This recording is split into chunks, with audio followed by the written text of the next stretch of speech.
Could the Davies and Smith crash been avoided using helmet communication, Cardo? Like yeah, like a Cardo system for sure. I think that depends on your spotter, right? Like how quick your spotter can relay that message to the rider.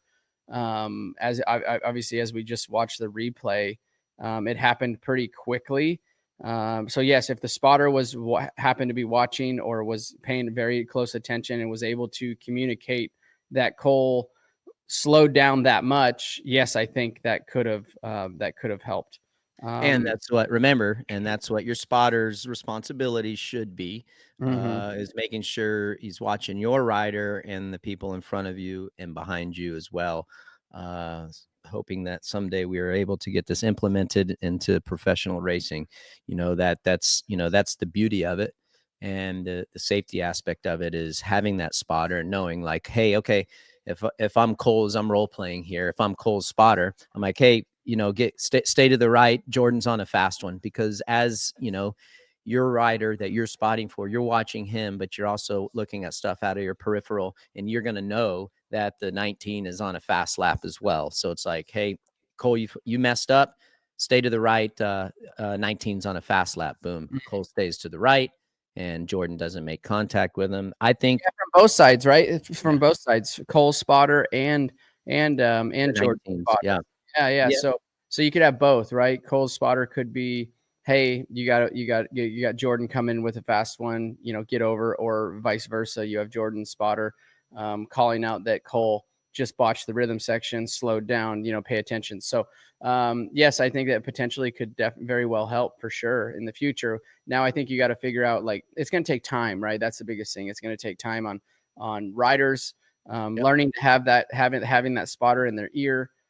Being able to make quick moves based on the spotter, right? So something the riders aren't used to, and then obviously we have to develop good spotters. Yep, 100%. I think in most situations going to help. I think there's going to be circumstances where it's not going to be able to help, but I think more times than not is going to be a help. Would it have helped in that situation? I think, yeah. I mean, there's like we just broke that down. So there's a place for it. I'm bummed for Cole, man. Like, he had the fastest lap at the same time, and it's a shame that happened to him. So now, he broke his nose and broke his arm. Humerus. So I presume that'll be, I bet 2-month recovery time for him. That so, sucks. Yeah, sucks for the fans too. But most and foremost would be Cole, because now he's gonna, being a rookie and the knowledge he would have learned in the Pro Motocross Championship early on, he would have been able to pay that forward next year. But he's had a hell of a season, right? I mean, dude is legit. No, riding very well. So total bummer there for Jordan and Cole.